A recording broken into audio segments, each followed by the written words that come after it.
também no fim do dia. Por isso que eu não leio o Stephen King. É meio parecido, vou dizer não. É. E tudo bem, Fabi? Você leu tudo também, né? Olá, tudo bem? Li. Eu li Você ficou tudo. com medo? Não fiquei com medo, não. Eu só pensei que era outra coisa, né? Não imaginei que era aquilo ali, o final. Mas Ele não ia fiquei pro... com medo, não. Não. Eu tava procurando... Engraçado que Pode falar. quando ele falou do farol, e ele falou do diário, entregou o diário para a menina ler, veio na hora na minha mente assim, a esposa desse homem é a mulher desaparecida. Na mesma hora veio também. Esse mistério ele não conseguiu me pegar. Não. Eu tô tentando ver aqui qual conto do Edgar Allan Poe que fala do Doppelganger, porque tem um conto mal famoso dele, quer ver? Se eu descobrir aqui, já falo pra vocês.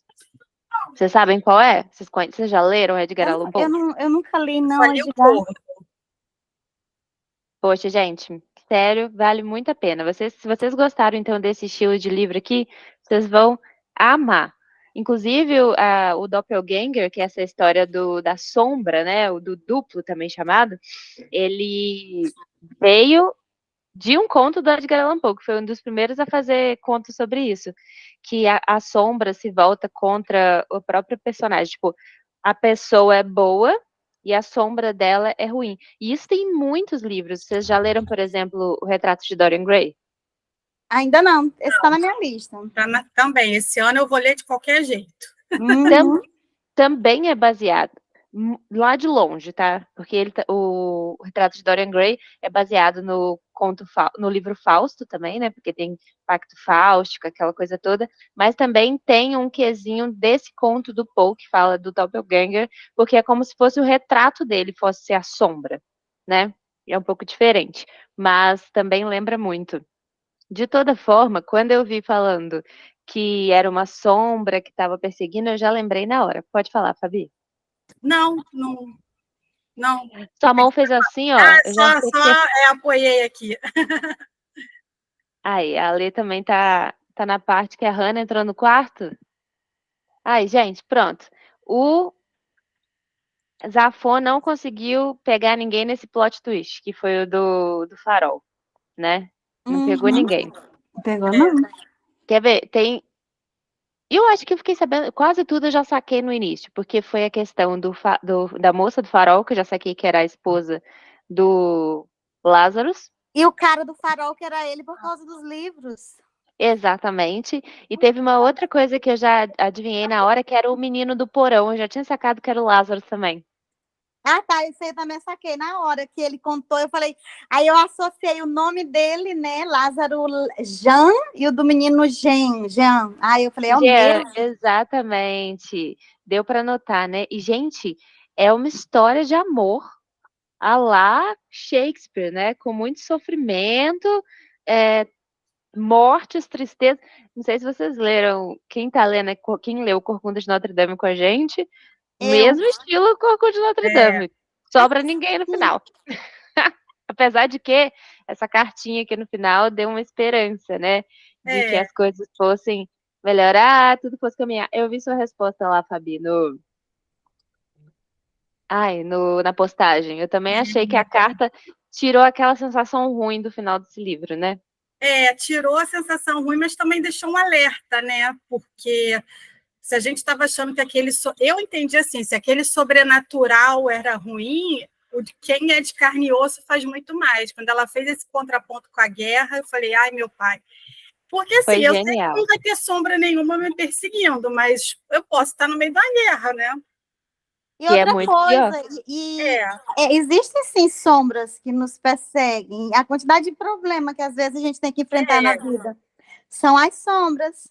São os nossos traumas também, afinal de contas. Os nossos traumas, aquilo que nos trava, que nos impede de nos relacionarmos bem. Enfim, são muitas sombras. É uma interpretação também, Agora sim, voltando a falar do que me pegou, a única coisa que eu não desconfiava foi aquele Daniel que mandava carta para ele, né? Eu não tinha ligado que era Ah, mas aquilo nem eu não entendi de onde que vem aquelas cartas.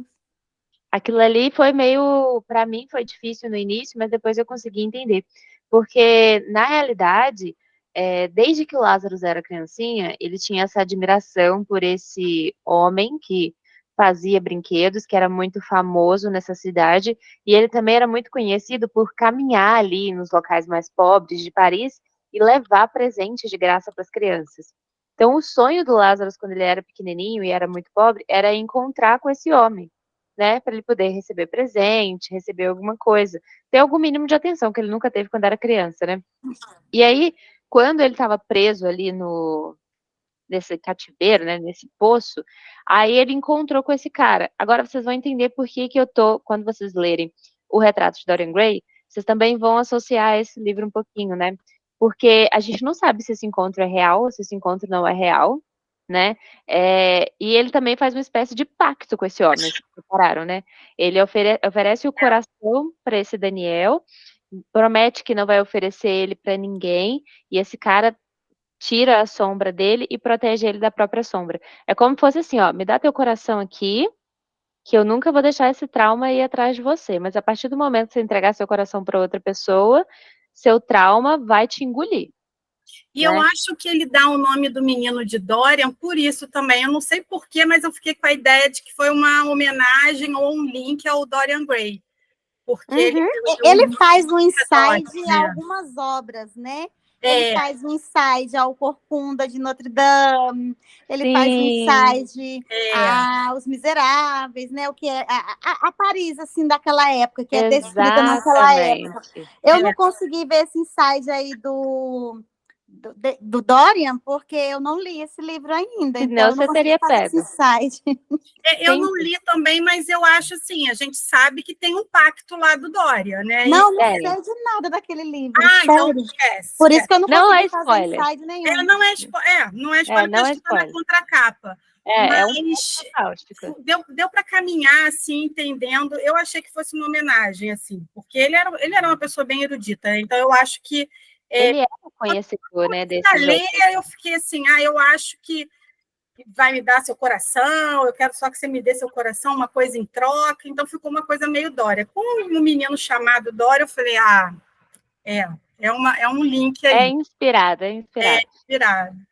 Então, assim, é um livrinho super curto que deixa um monte de livro de autor famoso de suspense no chinelo, né? E ele nem é conhecido tanto por ser um autor de suspense, é isso que eu achei legal. Ele é até conhecido por ser de suspense, mas um suspense mais sombrio, né? Vamos dizer assim. Já o King é conhecido por esse suspense mais sobrenatural. E é legal que deu para perceber, né? Que aqui ele mandou super bem, a lá mestre do horror, Edgar Allan Poe. Então, assim, eu achei sensacional. E eu amo Edgar Allan Poe, gente. Eu já li quase todos os contos dele, assim, eu sou simplesmente apaixonada. E para quem gosta de livros de suspense, livros de terror, vocês não podem, sem brincadeira, gente, não podem deixar de conhecer a obra do Poe, porque quase todos os livros, quase todos os contos de suspense que vieram depois dos contos do Edgar Allan Poe têm a pitada do Poe em algum lugar. Tem uma inspiração, tem uma base. Faz intertextualidade, né, com ele. Acaba que... Sempre. Você sempre tira algum conto do Poe que deu o start do livro, sabe? É muito legal. Vocês já leram algum sem ser o Corvo? Eu não lembro se vocês já me responderam que só o Corvo, né? Eu não li nada dele. Gente, leiam. Leiam os contos de Edgar Allan Poe. Não são assustadores, porque hoje em dia, né, pra gente, a maioria dos contos de terror de antigamente não são assustadores. Mas é bem interessante, assim, porque vocês vão reconhecer vários livros que vocês já leram dentro dos contos do Poe. Tem muita coisa, gente. O Doppelganger é um. Inclusive, tem um conto do King também, que se chamou O Duplo, que também é Doppelganger, então é muito massa, tá? Vocês vão conhecer muita coisa ainda, que vocês vão lembrar desse livro muito para frente, mais para frente em outras leituras. Eu separei algumas questões aqui para a gente conversar. Alguns pontos que são importantes na narrativa, né, além da história em si, que eu achei legal, né? Primeira coisa é o uso da atmosfera, o uso do ambiente, né, que já foi um mestre em fazer isso. Ele utiliza toda a atmosfera da cidade, o ambiente ali de Normandia, justamente para enriquecer toda a narrativa, né? Essa casa que fica no meio de um bosque. Então, assim, a descrição dele é simplesmente sensacional. Então, eu queria conversar com vocês, para vocês irem me falando alguns pontos. Por exemplo, vocês, de todos os lugares que ele passou ali, é uma cidadezinha bem pequena, mas ele descreve vários lugares. Qual deles ficaram mais marcados para vocês, assim? Podem falar quem quiser, tá? Não precisa chamar ninguém, não. Quando ele citou Nossa, me deu um calafrio tão grande. Quando ele começou a citar Cravenmoor, eu não sei se é assim que se fala, né? O nome da casa. Ótimo. Deu para entender, tá valendo. Pois é, meu Deus do céu, quando terminou de... Eu te juro que quando ele terminou de fazer essa explanação aqui, descrição, aí tem uma parte que fala assim, esse lugar me dá calafrios, eu parei de ler o livro, porque eu fiquei... Eu não sei se eu quero terminar de ler esse livro, não, que eu não gosto dessas coisas. Por hoje deu, né? Fechou? Não, mas aí eu parei, eu falei, mas eu quero ver a história agora, eu continuei, não parei mais.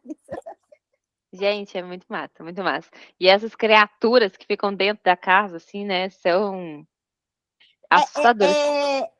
A própria pessoa, além de ter dado a sombra, tem uma tendência muito sombria, né? Exato. Quando deixou a casa para o Lázaro, já tinha alguma daquelas coisas lá dentro, né? Então, você já imagina quantos antes do Lázaro já passaram por aquilo. Uhum. Então, é bem doido. Mais alguma?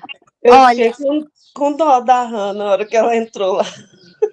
Que eu falei, meu Deus, de noite, com chuva, vendo aqueles trem, as gárgulas lá saindo a água preta, sei lá, né, que ele falou. Eu fiquei com medo por ela e os dedos trêmulos, né, e eu fiquei me imaginando lá dentro também. Eu fiquei porque tanto de bicho olhando para mim. Eu fiquei igual eu ficava em filme de terror, falava assim, não vai, fica dentro do quarto, gente. Foi, gente. Ela já tinha medo, né? Pra que ela foi? Medo daquilo ali, Eu ficava assim, gente, não vai. Aí a pessoa vai, ela entra no quarto e ela ainda mexe no que não é dela, o troço tava brilhando lá, ela deixa eu abrir pra ver o que E na hora que... Desculpa aí se eu cortei. Na hora que ela tá correndo na floresta... Ai, que a sombra chega perto dela. Ai, foi outra hora que eu parei também. Eu falei, vou tomar uma água. E a sombra abraça, ainda fala que a sombra abraça, né? Para dar aquela situação de sufocamento, de estar dominada. Foi bem complicado. Ai, eu fiquei me imaginando no lugar da pobre, da Hannah. Meu Deus do céu. Teria morrido igual ela, né? Ela deu morreu de pânico, né? Deu infarto. Isso, tá doido. Teria morrido como ela. A Irene, quando entra no quarto, que eles combinaram, né? Quando eles estavam investigando, ela ainda tinha uma justificativa, porque ela estava tentando descobrir o que tinha acontecido com a Irene, né? Com a Hannah. Então ainda tinha. Agora a Hannah não tinha nada que ter feito aquilo ali. Ela tinha que ter aberto a porta e ter vazado. Mas aí. Mas ela estava descrita no início como uma pessoa muito curiosa, fofoqueira. Querer saber o que é. Ela foi presa pela sombra da fofoca. É o que o pecado capital. E ela é jovem, né? Todo jovem é curioso também. Tem medo, mas quer descobrir. A Cássia falou perfeito aqui. Ela foi como se fosse atraída pelo frasco, né? Mas tem aquela aura ali mesmo, tipo de atração, a coisa começa a brilhar, como se estivesse quase falando no ouvido dela, né? É muito doido. E assim, gente, não sei se vocês sentiram isso depois, quando Dorian vai no bosque procurar alguma coisa de Hannah. Vocês lembram disso? Uhum. Eu jurava que ia acontecer alguma coisa com ele. Eu ficava assim, gente, pra que esse menino tá indo lá sozinho, sem avisar ninguém? Tá igual filme de terror de cinema mesmo. Eu acho que esse livro tinha que ter na capa, cuidado com o infarte. Cuidado com a sua sombra. Com o infarte.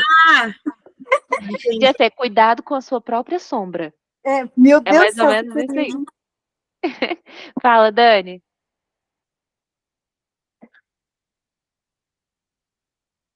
A Daniele. Dani, tá com o microfone desligado. Você ligou a câmera? e não ligou o microfone. Isso. Aí, essa parte do Dória também, eu fiquei assustadíssima, porque eu achei que ia acontecer com ele o que aconteceu com Hannah.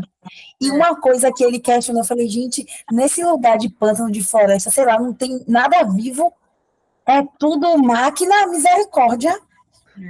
Tudo que aparecia era máquina. É muito doido, né? Até o Mas, pássaro, o corvo, né? Que foi a primeira coisa que me chocou, foi aquele corvo, assim, que vem perto da família e de repente cai como se estivesse morto. Vai olhar, é um brinquedo. Ui, que susto. Que maneira de recepcionar alguém, não? não, e outra coisa, é porque a gente fica, porque a gente está acostumado, quando a gente pensa em máquina, em autômato, a gente imagina algo que a gente olha e parece uma máquina, né? Mas tem aquela cena que os meninos entram na casa e vem aquela máquina que tinha metade do rosto da Irene. Irene não, da Simone. Da Simone. E a filha chega a confundir. Então, vocês imaginem a realidade que devia ser essas máquinas, né? Para uma filha chegar a confundir a mãe com a máquina, é doideira. Ai, tu. Aí a Cássia falando que o voo já soou o alarme dela. Voltava daquele ponto sem olhar para trás. Parece, o que eu tô fazendo aqui, gente? Mais ou menos isso. E o emprego era muito convidativo para estar em aberto, né? Pagar escola, salário bom. Ela tinha que desconfiar que alguma coisa tinha. Mulher. Casa, comida, roupa lavada e salário. Não, o bosque já ia me tirar. Esse negócio de bosque à noite, isso daí não é comigo. Num lugar isolado, para mim tem serial killer. Eu não já chega e fala assim, olha, não entra naquele quarto ali, aquela ala é proibida. Eu já ia pensar, tráfico de drogas, tráfico de pessoas. O que eu tô fazendo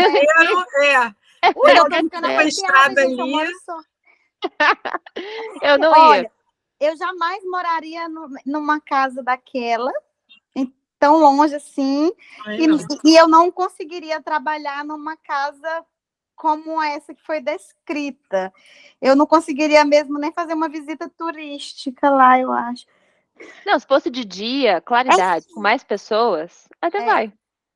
Eu pensei, quando ele fala da mulher, né? Quando eles chegam lá e ele fala que não pode ir no quarto, não sei o quê, eu já pensei que ele maltratava a mulher. Eu também, Alessandra. Quem leu Jane Eyre? Acho que foi a Olly, né? Foi. Eu também. Você leu? Já pensei logo em Jane Eyre. Eu também, Eu achei também que ela estava...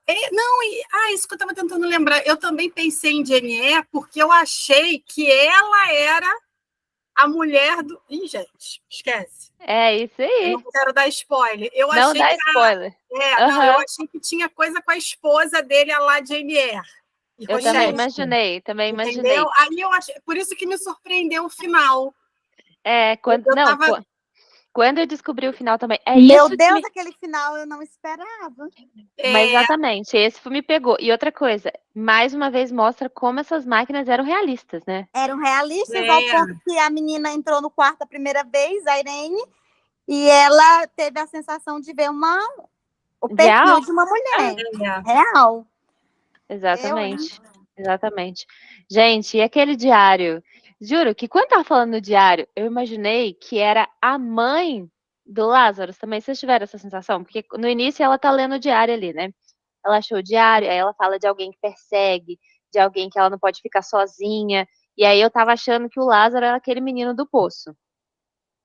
Isso, então, eu pensei que o Lázaro era o menino do poço, mas ali eu já pensei que fosse a esposa, que tinha alguma coisa a ver com a esposa. Não, eu já tava imaginando que era a sogra da mulher, que tava fazendo mal, que já era fingindo que era sombra, passou mil suposições na minha cabeça. Aí a Cássia, desde o momento do começo, imaginou que era a esposa. Vocês já botaram mal na esposa, eu já tava pondo mal na sogra. Falei, cara, aquela mãe daquele cara não morreu? Deve ficar pular, fez a vida do menino no inferno a vida inteira, já pensei em mil coisas. Mas, gente, pra mim esse livro foi simplesmente sensacional. Também, assim, me pegou pelo pé. O que eu tava falando para vocês da descrição, né? Tem essa descrição da casa, que é simplesmente sensacional. Essa descrição do bosque, que é muito boa. E também tem a descrição da Ilha do Farol, eu acho que ele nem descreveu tanto, né? Mas quando os meninos ficam presos ali, eles fugindo da sombra, acabam entrando naquele buraco que é tipo uma gruta, que enche com a maré. aquela descrição da gruta ali foi muito perfeita, né? Que você tinha que dar a volta pelo oceano. Por um lado era fácil de entrar, que você entra pelo lago, né? Do outro lado dá pro oceano. E eles ficaram presos do lado que dá pro oceano. Falei, gente, que angústia, dava para montar a cena de um Tu ficou filme. sufocada? Porque eu fiquei Dava. sufocada. Eu me Exatamente. imaginei dentro de um cinema assistindo aquele filme gritando. Eu não vou nem no Exatamente. cinema por isso. Eu queria filmar a Oli no cinema, que eu só imagino. Olha, Eu fui você uma tinha vez que fazer. levar meus filhos com a minha prima e meus filhos falaram para ela assim: não deixa a mamãe vir mais. Aqui, olha, você tinha que ler esse livro filmando para fazer um react para mandar pra gente Deus, poder ver suas caras. seria bom. Deixa eu ver o que a Cássia falou aqui. Agora a Sombra, eu não achei que fosse o Lázaro de cara, mas quando ele começou a contar aquelas histórias para Simone e para o Dorian, sim, assim, parecia que ele estava querendo contar já o que era, né? E eu também senti que ele estava ficando apaixonado pela Simone, porque eu achei que ele é muito sozinho, né? Muito solitário. E naquela situação ali, qualquer mulher que aparecesse ali naquele lugar, onde ele pudesse se relacionar e que tivesse um pouco de carinho, de cuidado com ele, ele teria entregado o coração ali, porque era uma vida extremamente solitária que ele vivia com aquela mulher lá, né? Isso, ainda a Sombra era possessiva ainda. Exato, era a Sombra ciumenta. E Mas esse que era o gancho, né? Porque foi justamente quando ele começou a ceder o coração que a Sombra, opa, não. vamos matar essa aí também. É mais ou menos isso. Agora eu tô vendo aqui a Cássia perguntando por que escolher o coração? Porque é muito simbólico, né? Porque quando você tem o coração de uma pessoa, você tem a vida dela, você tem a devoção dela, você tem tudo dela. É muito louco, porque o coração como... Porque você só cuida de quem você ama, você só dá atenção pra quem você ama, e isso vai muito além, né? A gente não tá falando nem de amor físico, amor tipo homem e mulher. Se ele começasse a amar, por exemplo, um filho ou uma criança, que ele amasse mais do que o próprio cara que o salvou lá do poço, eu acho que também daria problema, né? É qualquer tipo de amor que supere o amor que ele dedicou a esse cara que o salvou, né? Esse cara teria que ser tipo o Deus total da vida dele. A partir do momento que aparece outra pessoa, ele decide ser o Deus do Lázaro.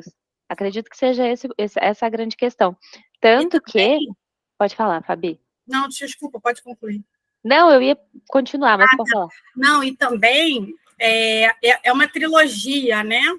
Eu li os 3 esse mês, porque... Conta pra gente o que liga eles. Não, então, aí o que acontece? Quando eu comecei a ler o Setembro, ele estava falando que ele melhorou algumas coisas nos anteriores, então esse é o 3º livro dele, né? Aí eu falei, cara, eu tenho tempo, estou de férias, vou aproveitar. Aí eu peguei o 1º e o 2º. O 3º, assim, sem sombra de dúvidas, é o que mais se aproxima da saga. As descrições estão muito melhores. Assim, o 1º, tadinho, é porque a gente ama o Zafon. O 2º dá uma melhorada, é legal, se passa na Índia, é uma coisa totalmente diferente, tudo. O 3º é onde ele se aproxima mais, ele fala bastante de névoa, de sombra. O Zafon tem isso, né? A cidade do Zafon, ela é nevoada, ela é com sombra. Ela é misteriosa, né? Ótica, a cidade é assim, né? Os recantos, ele se apega muito. E em um dos livros, ele tem uma coisa parecida com esse aqui, e também há uma troca, que eu não vou dizer do que é. Então, eu acho que ele trocou outra coisa lá naquele livro e decidiu trocar o coração aqui também. E o coração é o ápice da troca, né? E fazia um link ali com a Simone, né? Com a Simone e com a esposa, então acho que escolheu bem. Mas ele já usou esse recurso no 2º, quando ele faz uma troca lá também, quando há uma espécie de troca. E é uma coisa incontrolável, né? Como é que você escolhe não dar o coração para alguém? A Simone, igual ele falou, a Simone entrou na vida dele ali para ser aquela ajudante, acabou virando uma amiga, uma companheira, e ele mesmo sem perceber foi entregando o coração para ela. Quando ele notou, a Sombra já tinha controlado a Hannah para ela poder ir lá liberar a Sombra, porque, gente, é a própria Sombra que se prendeu antigamente naquele vidrinho quando ela matou a alma, né? E a própria Sombra que se libera de novo quando ela atrai a Hannah para abri-la, né? Então ela tem total controle. A gente pensa assim, a Sombra estava presa ali, o problema foi que a Hannah abriu. Não, ele ia controlar outra pessoa para chegar até lá e abrir o potinho, porque a grande questão foi justamente que o Lázaro estava se apaixonando por outra pessoa. Exatamente, esse conto do King é a névoa. É muito bom estar em Tripulação de Esqueleto, né? Lembra muito também que essa névoa é misteriosa, né? Tudo que está escondido nessa névoa sempre tem alguma coisa que a gente não consegue enxergar muito bem. Por isso que eu acho que talvez ele goste de manter essa cidade. Tanto que chama Trilogia da Névoa, né? É. É tudo meio nevoado, a gente não sabe muito bem. E deixa eu ver aqui outra coisa, gente, que eu separei pra gente conversar. Não, e a Sombra já tinha feito um estrago também com os relojoeiros, né? Aí eu falei, ai, tadinho, outro que morri de pena. Exato. O cara tava Não, quietinho lá no dele, fazendo dele, fiquei ali, ou seja, não veio para brincadeira. Ela queria destruir mesmo e vou destruir. Eu queria muito ler, eu ainda não li, né, o Fausto do Goethe, porque todos eram derivados dele, né? Pacto Fáustico primeiro foi lá, mas deve ser muito difícil para poder, que Goethe não é fácil, né? Deve ser muito difícil para a gente poder saber da onde veio essa ideia, né, inicial desse Pacto Fáustico que reina hoje em dia na literatura até hoje, né? Tudo tem o Pacto Fáustico que é, você me dá alguma coisa, eu te ofereço outra, mas todas as linhas pequenininhas, letrinhas embaixo pequenininhas, não são explicadas direito. Isso tem até, eu tava lembrando agora do nada, né, no desenho infantil do Shrek. Vocês viram o último Shrek? Que ele deseja ser homem e aí, ele deseja nunca ter conhecido a Fiona pro Rumpelstiltskin. Aí ele faz um contrato e aí ele oferece uma coisa por outra. Então é legal também. Não sei se vocês não viram, assistam, vale muito a pena. Eu amo Shrek, os desenhos do Shrek são lindos. Acho que é o último, inclusive, do Shrek, que ele deseja não ter conhecido a Fiona. Vamos lá, deixa eu pegar aqui as minhas anotações, gente. Bom, o segundo ponto principal, que é algo comum aí nas obras do Zafón, então a Fabi vai arrasar nessa, é esses temas principais dele, que são sempre esse mistério e esse sobrenatural, né? E a gente fica pensando, por que ao mesmo tempo que ele coloca o sobrenatural na história, não é o principal ponto, né? Não é o principal tópico. Isso lembra muitas obras do King também, né? Porque a maioria das obras do King é uma junção de coisas. É a ruindade do ser humano com uma pitada de sobrenatural. E a gente encontra parecido aqui no Zafón, né? A gente tem a ruindade do ser humano, que começa com o que a mãe do Lázaro fez, aquela coisa toda, com essa pitadinha do sobrenatural, que foi quando chegou esse Daniel ali para poder fazer esse pacto com ele.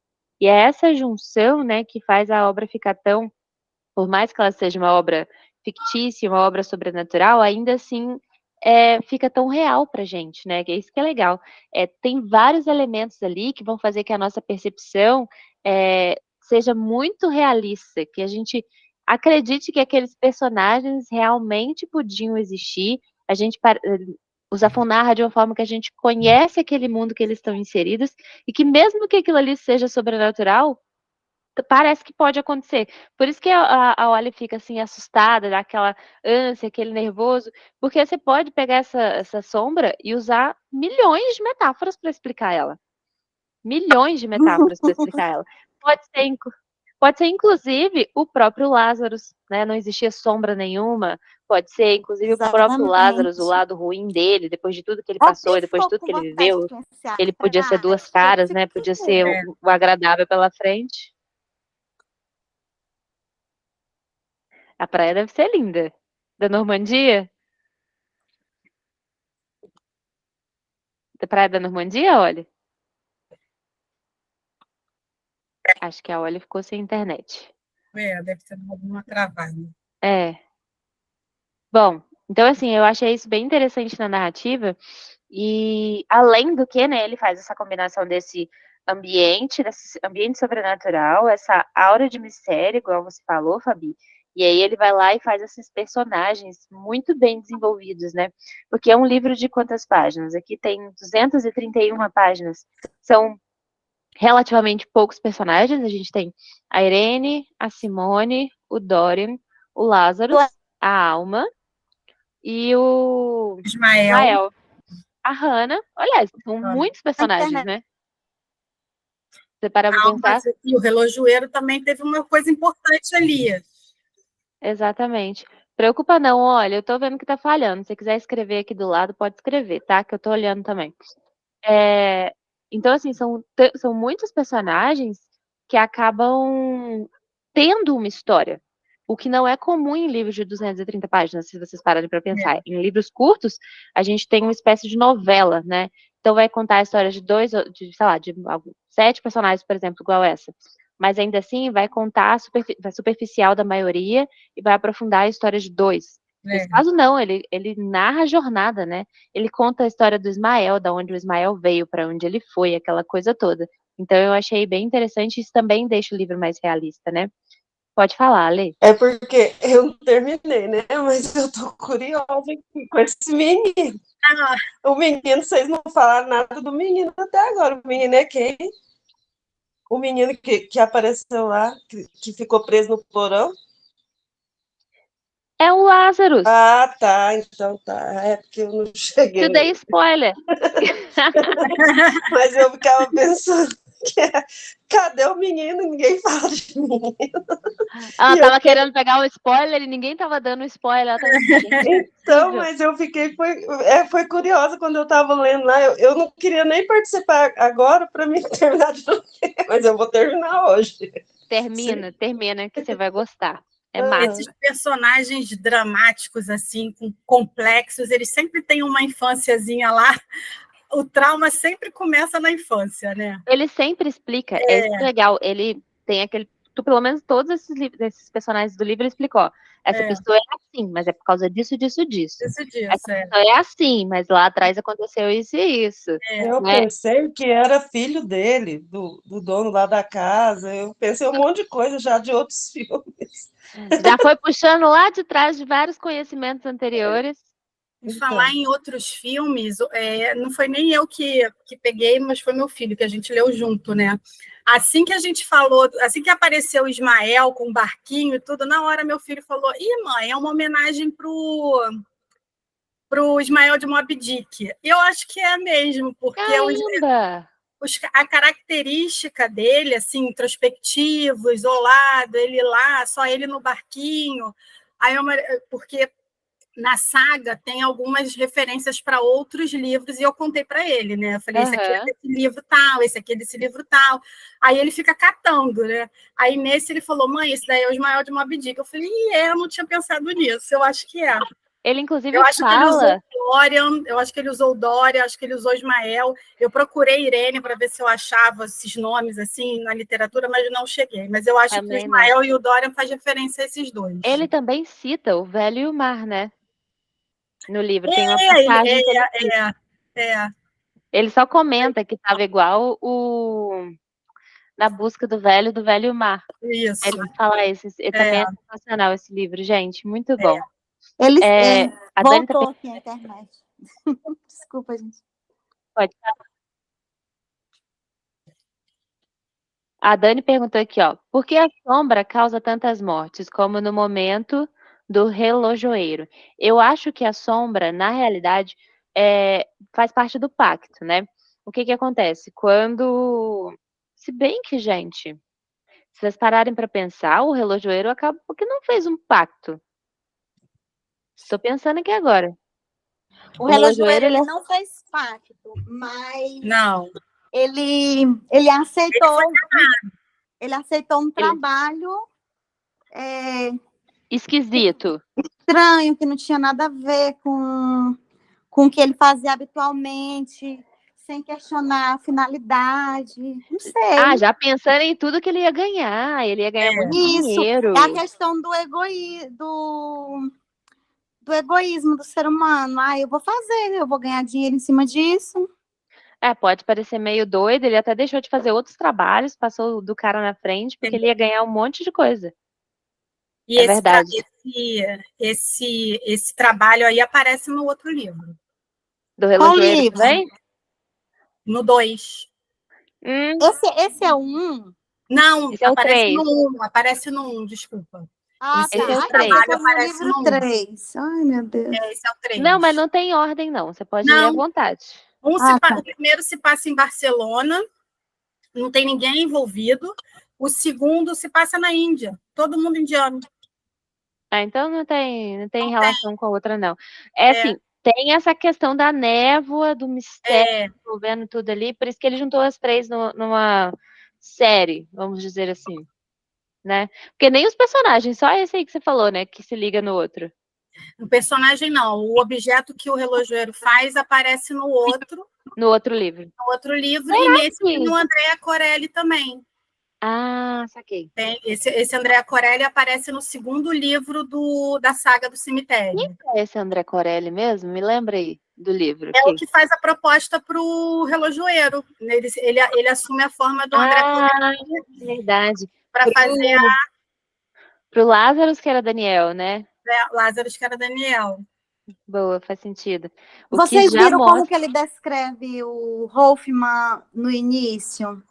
Como que ele era? Não, fala pra mim. Nunca vi ninguém que irradiasse aquela aura de beleza e paz.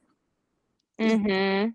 Então, assim, a beleza que pode se tornar sedutora para te levar a fazer algo que não é positivo. Mas aí vem aquela velho ditado de nossos avós que acreditavam em Deus, que é crente e tudo mais, é católica, que sempre falava que o diabo nunca vem vestido de diabo, ele sempre vem bonito, belo, cheiroso, encantador, porque ele vem para roubar. Se a gente for observar a própria Bíblia, Lúcifer, ele é descrito como o anjo mais belo. Belíssimo. Era o mais belo que tinha. Exatamente. Eu lembro que minha avó sempre me falava para mim tomar cuidado, porque as coisas ruins nunca vêm mostrando que são ruins, sempre vêm travestidas de coisas boas. Sempre. E isso acontece também nas pequenas coisas. As pessoas... Você se decepciona por quê? Porque algo aconteceu e veio de alguém que você estimava muito. Você não se decepciona quando um estranho te trai, ou quando um estranho... Porque um estranho, ele não vai ter como te trair, ele não sabe nada de você. Exatamente, faz sentido. Faz sentido. E aí então, é o que a Dani perguntou, né? É realmente aquilo que a gente mais admira, que acha mais belo, que acaba nos decepcionando e nos traindo. Exatamente. E aí a gente volta no que a Dani perguntou, né? Por que a sombra causa tantas mortes? Na realidade, ela faz as coisas para conseguir algo que ela quer, né? No caso do relojoeiro, ele queria o relógio, e aí, para ele ficar mais novo, o cara que, né, fez o relógio, o outro ficava mais velho. A partir do momento que o outro não quis mais, então o pacto foi encerrado, né? E aí a sombra o atacou. Então, sempre que como a gente tem que imaginar essa sombra, esse Daniel, o nome que ele vai tomar, né? Esse ser aí, como coisa ruim mesmo, enganador. Então ele vai, faz esse pacto, parecendo que a pessoa vai sair no lucro, mas na realidade o único que sai no lucro é quem fez o pacto, né? O responsável lá, o ser que a gente não sabe o nome, que cada hora se apresenta com um nome diferente para pessoas diferentes. Então ele é o único que sai no lucro. Porque a pessoa, ela é enganada, né? Ela acha que vai conseguir alguma coisa, ela acha que ela saiu no lucro, mas afinal de contas ela não sai. E a maioria dessas pessoas, quando ela percebe que ela não saiu no lucro e tenta voltar atrás no pacto, aí a própria sombra, que foi o que ele tirou, vai lá e mata ela, né? No caso do relojoeiro foi mais rápido, porque na realidade ele acordou no dia seguinte muito mais velho. Por isso que ele matou o cara rapidamente, né? Mas no caso do Lázaro, por exemplo, ele demorou muito para perceber que isso seria um grande problema, porque ele pediu o coração. No momento, ele não amava ninguém, ele estava vindo de uma tragédia, aquela coisa toda, era algo que no momento não parecia grande coisa. E isso acontece com todo mundo, ó. O relojoeiro.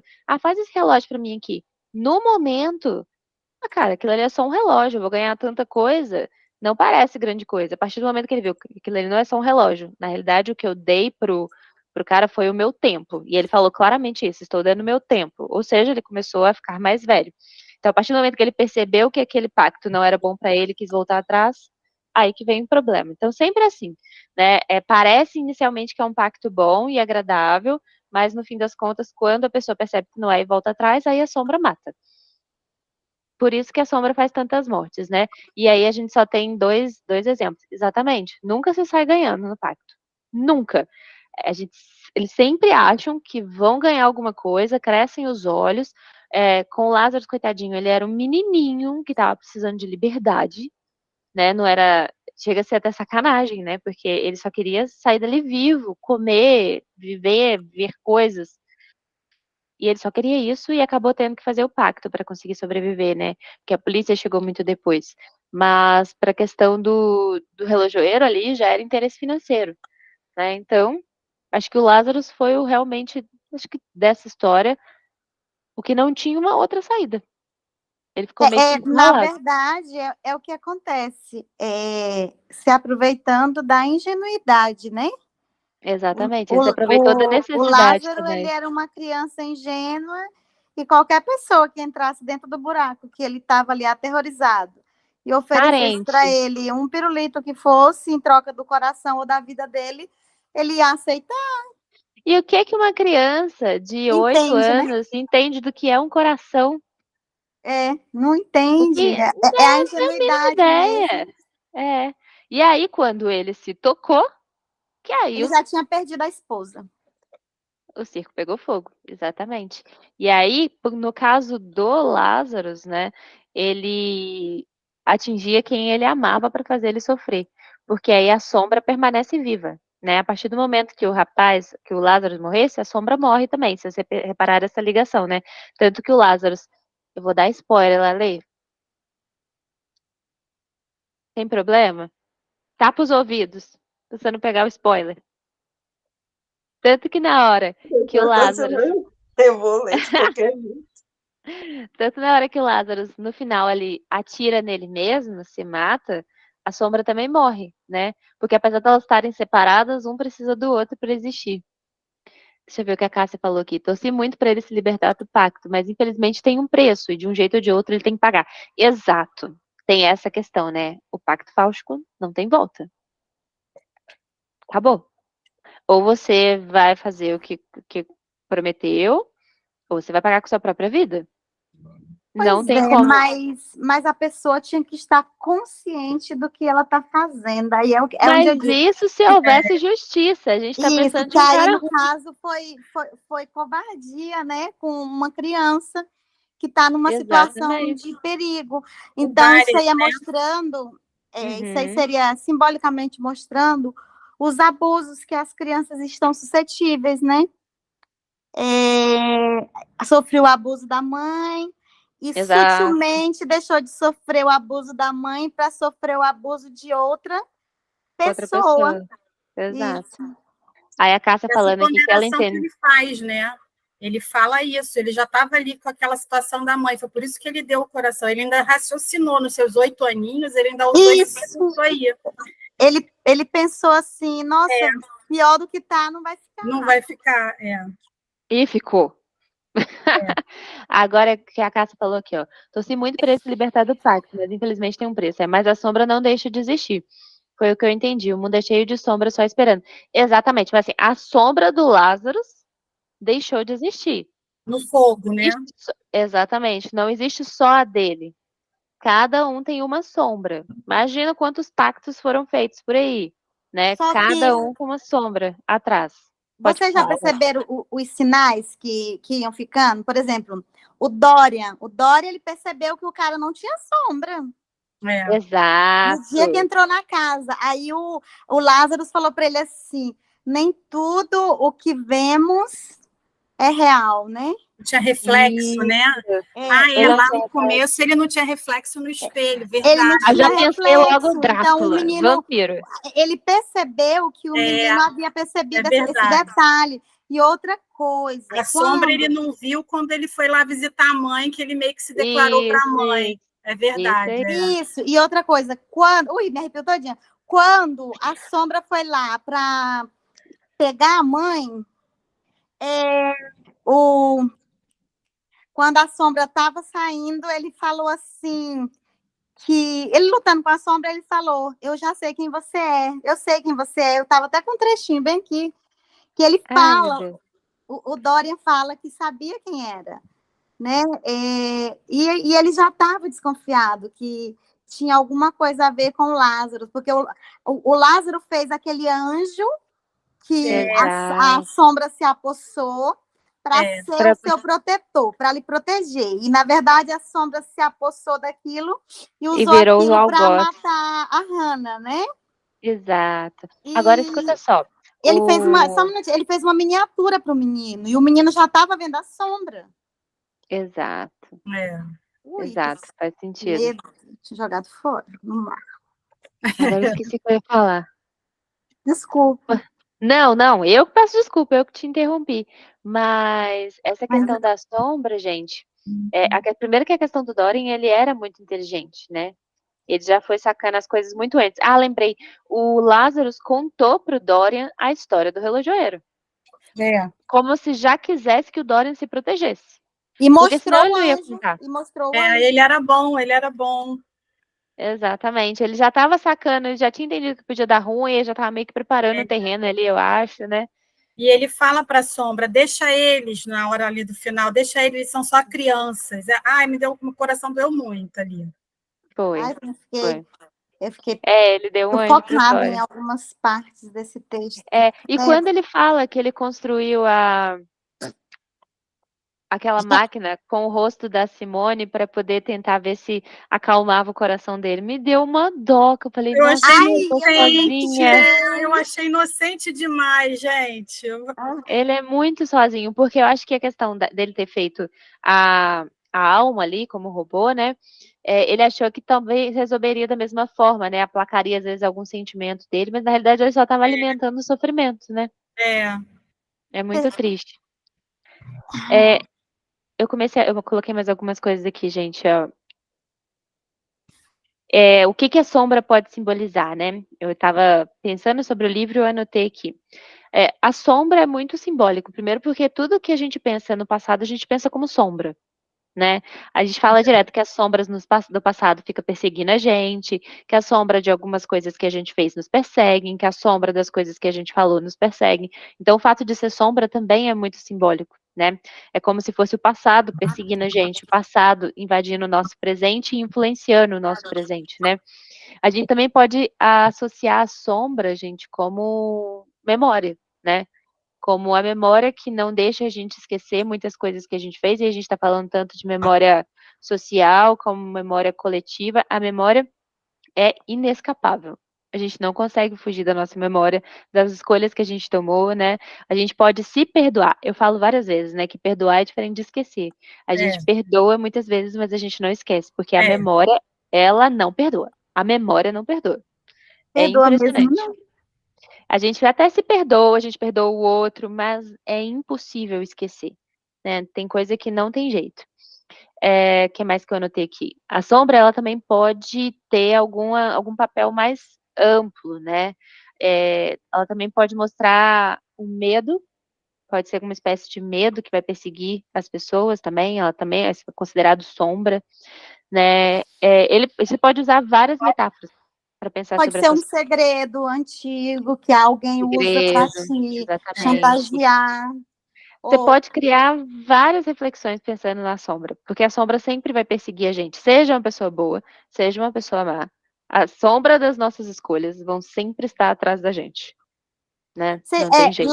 Lá na página 100 tem uma parte, quando a Irene vai atrás do Ismael por causa da morte da Hannah, aí tem uma parte que ela fala assim: enquanto percorria a estrada da praia, imaginava Ismael sentado em silêncio na torre do farol, sozinho consigo mesmo.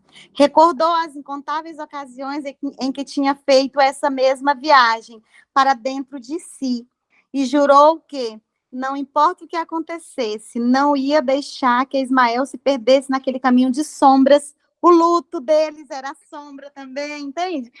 A gente sempre chama o que a gente passou de ruim, inclusive porque assim, eu não acredito que existem pessoas 100% boas e 100% ruins, né? Eu acredito na dualidade da alma humana. Inclusive, os psicopatas, eles são 100% ruins. Mas aí eles nascem com eles nascem um problema no cérebro, né? E eles são tão ruins que eles são capazes de simular até que amam, né? É incrível. É muito louco. É meio assustador, gente, quando a gente vê. Vocês já leram um livro que chama Menina Má, da Dark Ai, Side? eu vou anotar. Se vocês não quiserem ficar com medo de crianças, não leiam esse livro. Ai, credo! Conta a história de uma menina que nasceu psicopata. E aí Mas tu já viu sobre isso? Que nasce mesmo, já nasce assim. Exatamente. E aí ela nasceu dentro de uma família muito bem estruturada. A mãe dela é uma ótima mãe, o pai dele é presente, só que aí, meu filho, ela não. E desde nenenzinha, tá? O troço é pesado. Chama Menina Má. Eu até dei pra minha sogra, que é psicóloga, ler. A capa é a coisa mais linda, a capa da Dark Side. É uma bonequinha, assim, toda cor de rosa a capa. Aí a boneca é rasgada, assim, e aparece um monte de coisa, de músculo e tudo mais. É legal. Se vocês gostam de livros assim, leiam. Só que tem hora, gente, que esses livros da ruindade humana dão mais medo que livros de sobrenatural.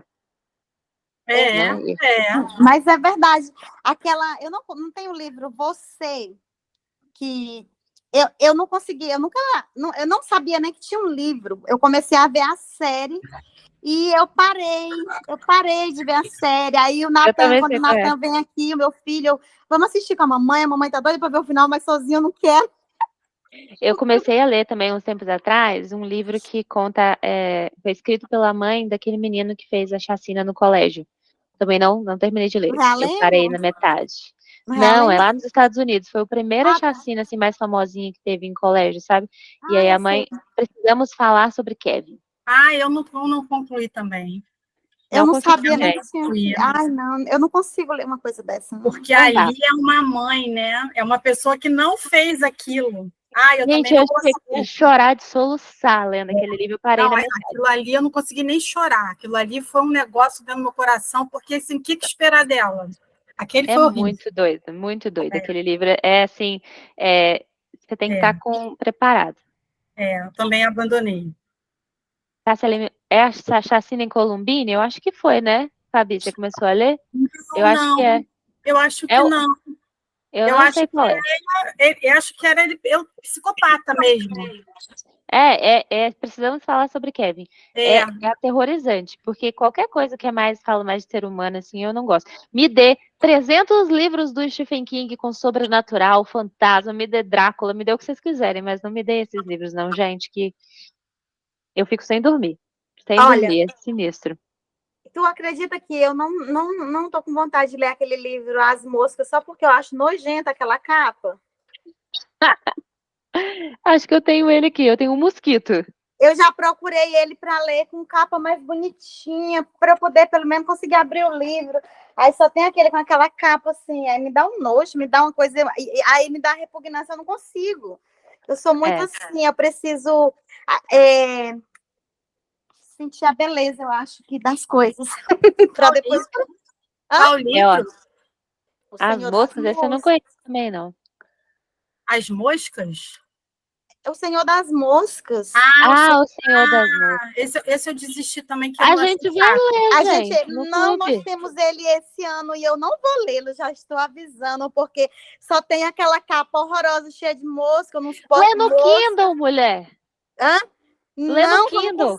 Eu fiz a assinatura da Prime, mas eu não consigo, eu não gosto de ler no Kindle. Parece que eu não entendo direito a história quando eu leio. Eu li aquele lá da bonequinha de não. Não tem mosca na capa, não. Eu acho que ela tá confundindo o livro. Não, o Senhor das Moscas. Não, o Senhor das Moscas, a da Alfagar, é esse aí. Olha aí o tanto de mosca. Aonde? Esse não tem não, mulher.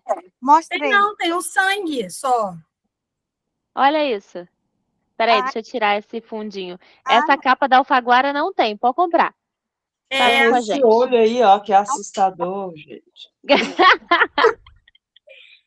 Enfim. Voltando às sombras. E aí, vocês fizeram a relação daquilo com a primeira guerra, né? Foi, do final que você está falando, né? Isso. E aí que Ah. eles ficaram 10 anos incomunicáveis. por Não, com a causa- Segunda Guerra. Esse livro é Aquela depois. data ali é a Segunda Guerra, né? Que foi depois de É. 1937, ficaram 10 anos Ah, da Segunda Guerra. Ai, E aí, gente, logo depois, ela vai, né, para lá, para a guerra. aquilo e essa ali é a sombra mais assustadora que existe, eu acho. é o que eu marquei aqui. Para mim, foi a frase mais impactante do livro, quando ela fala assim: vi muitas coisas que nunca pensei que pudessem acontecer. Há sombras no mundo, Ismael. Sombras muito piores do que a coisa contra a qual eu e você lutamos naquela noite em Cravemore. Sombras ao lado das quais Daniel Hoffman é uma brincadeira de criança. Sombras que vivem dentro de cada um de nós.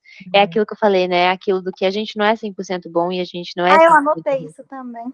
É incrível. E aí é isso que eu queria falar. Tem depois vocês procurem o conto, O Duplo, do Stephen King, é muito bacana. Esse mesmo estilo, né? E aí, nesse conto, quando se separa o duplo, né? A sombra da pessoa, é como se sobrassem duas metades. A sombra representa tudo de ruim que a pessoa é. E a pessoa, quando tira sua sombra, só sobra a bondade. E eu senti que ele baseou um pouquinho nesse mesmo esquema também, né? Por isso que o Lázaro é tão bom, é tão bondoso, é tão carinhoso, porque parece que a sombra também é tudo que tem de ruim. E quando ela fala isso no final, né? Existem sombras dentro de cada um de nós, é que quando tiram a nossa sombra, só sobra o que é bom. Né? Então existe sombra em todo mundo, em todo lugar, dentro de todo mundo. E se a gente tirar essa sombra, fica só o que é bom. Mas também não daria o equilíbrio que a gente precisa para viver, né? Porque tem hora que o egoísmo faz a vida ficar mais equilibrada. Eu achei que, exatamente, Ana, eu achei que quando ela falou assim, existe cada um de nós, porque ela não falou só das atrocidades que ela viu, né? Só de quem estava fazendo, só de quem estava guerreando. Ela estava lá como enfermeira, né? Ela falou dela também. E aí eu falei assim, essa menina deve ter visto coisa na guerra, né? Porque para sobreviver você é capaz de fazer qualquer coisa. Então, assim, e ela não falou, né, o que o outro homem é capaz de fazer. É o que a gente logo fala, né? Como que eles podem fazer isso e tudo, mas não, ela se colocou ali. E ela descobriu isso lá. Exatamente. A gente não sabe o que é capaz de fazer. Para a gente sobreviver, e eu acho um grau muito maior quando a gente está falando de quem a gente ama, né? Porque tem horas que a gente faria muito mais coisa para proteger quem a gente ama, e a Fabi que tem filho, a Lê que tem filho, sabem disso, né? A que ponto você chegaria para proteger quem você ama? Né? É muito louco. Olha, você tem filho? Eu tenho 2. Então a Oli sabe também. A Dani e a Cássia, eu não sei se tem filhos. Meus filhos já são homens. Já são. Aí a Cássia tem 3 também. Então vocês sabem, né? Quando a gente fala assim, o que uma mãe é capaz de fazer para poder tirar um filho de uma situação de perigo? É Tudo. exatamente, né? Exatamente, absolutamente tudo, igual a Cássia falou aqui. Então, a gente não sabe o que a gente é capaz. É muito louco isso, né? Na verdade, a gente só sabe a força da gente numa situação assim bem complicada em relação aos filhos quando acontece. E nós não queremos nunca que aconteça, mas os nossos medos, eles dão licença por uns minutos, se você faz. Aí eu vou dar um exemplo bobo. Eu morro de medo de cobra. Morro de medo de cobra. Morro de medo. A minha avó era sapo e eu é cobra. Tenho um medo horroroso. E eu tive que matar uma cobra. Uma vez, assim, eu dentro de casa, no quarto, na janela, os meninos brincando na área. E do nada, parece que desativou tudo aqui. Não, estamos te ouvindo, fica tranquila. Tá. E do nada, eu tô na janela limpando e conversando com os meninos, uma cobra enorme na área. Meu Deus do céu, e meus meninos lá, eu fiquei louca. Não dava para passar pela janela por causa da grade. Eu segurei os meninos aqui, ó, pertinho de mim, chamei para a janela e eles vieram. Aí eu falei, vem para a porta, a mamãe tá bem aqui. Para tirar eles de lá, e eu tive que matar. Eu morava sozinha com os 2. Deus me livre. São situações assim, de medo, de coisa que às vezes para uma pessoa não é nada, mas para você é insuportável e você vai lá e faz. Exatamente. Ó, teve uma vez que entrou, assim, de janela aberta, entrou um morcego no meu quarto. Ai, que horror. E minha mãe é apavorada com rato e morcego. E eu lembro perfeitamente da minha mãe dentro do quarto, de porta fechada, com o morcego no meio da casa, gritando igual uma louca, tentando espantar morcego com vassoura na mão. E aí você pensa, né? Que mãe não é capaz para poder fazer pelo filho, né? Então, é isso, gente. Bom, pessoal, vamos para o nosso sorteio? Todas vocês responderam as perguntas do questionário? Eram só duas? Eu respondi duas? Eu Faltou- mandei todas lá no grupo para não ter eu erro. não vi nada no grupo. Eu respondi no Instagram. Mandei todas no grupo hoje de manhã para dar sorte. Então a Ai, Oli não, a não Dani vi. também não. Eu Respondi respondi. Ale. duas no grupo só. Oh, no grupo não, no Instagram. Foram 4. Olha só, que horror. A Fiquei Ale na- respondeu. A Cássia, você respondeu? As do Instagram todas que eu mandei? Eu mandei lá no grupo as 4. Triste. Ah, pronto, a Cássia foi.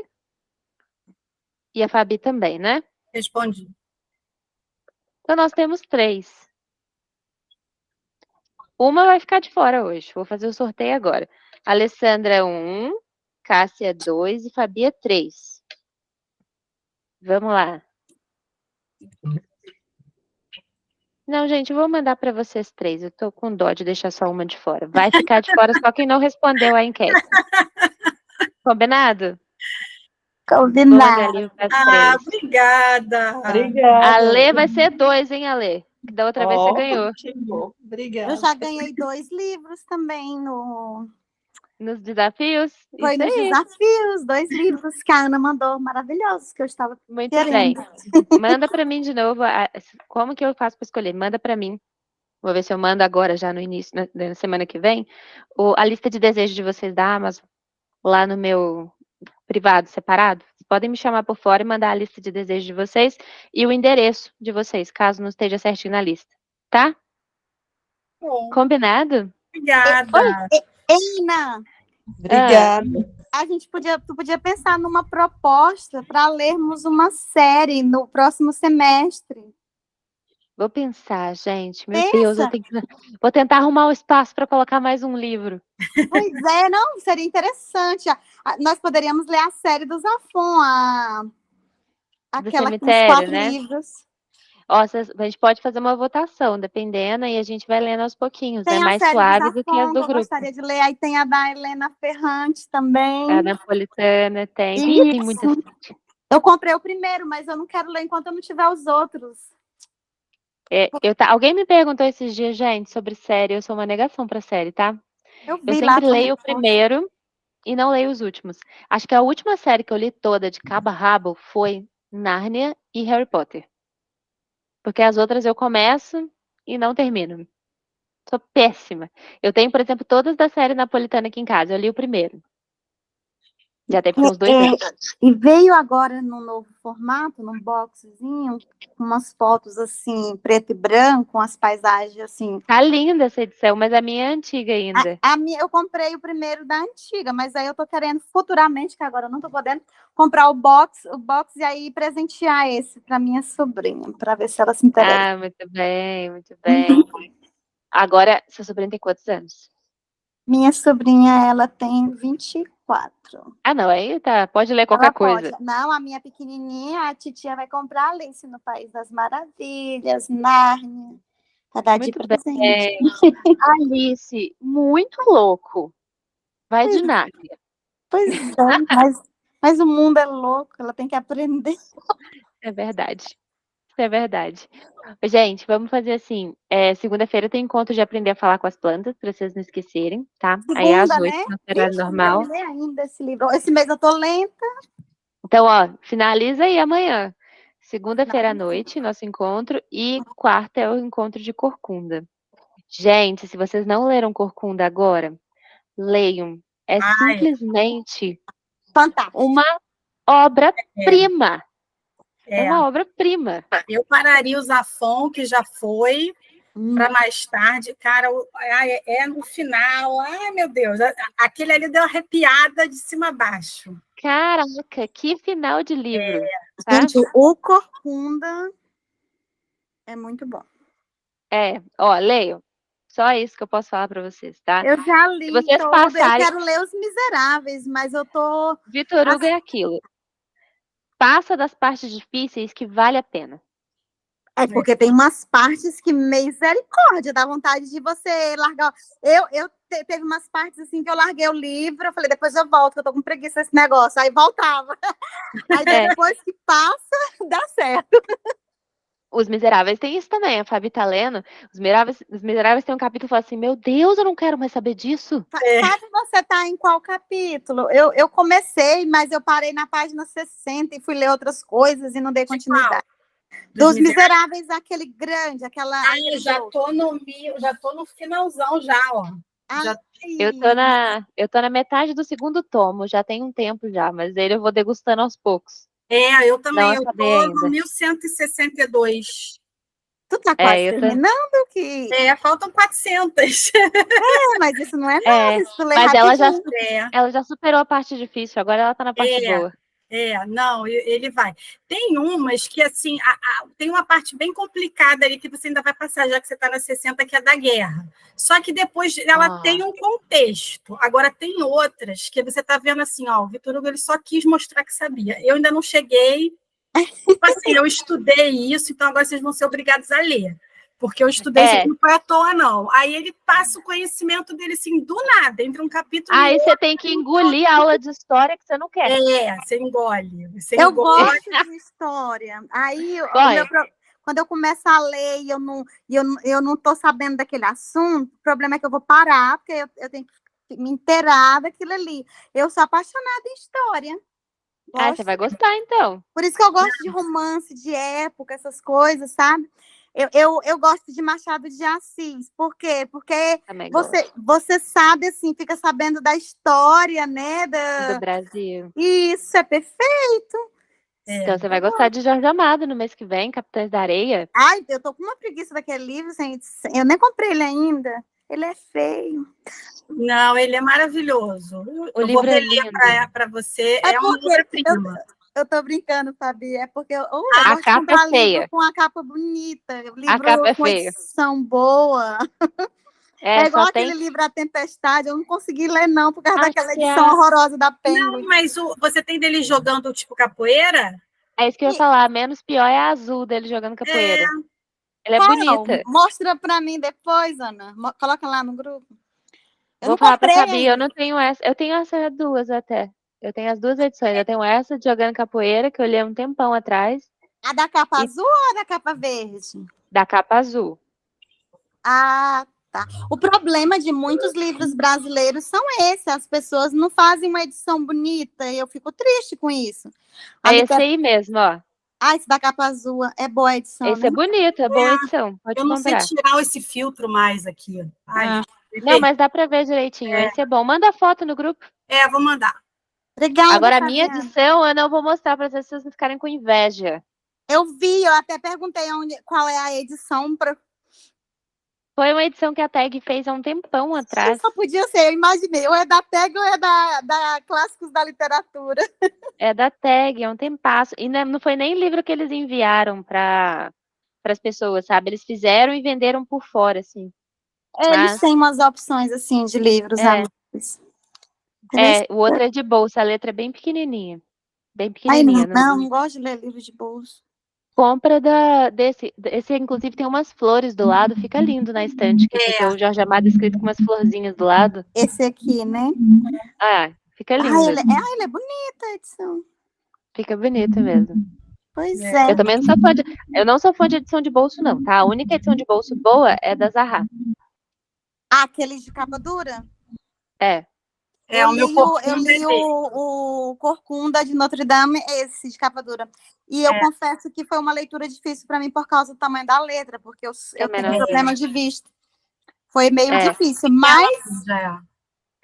Eu também sou assim, gente. Se for para me comprar livro, tem que ser edição bonita, senão eu leio no Kindle.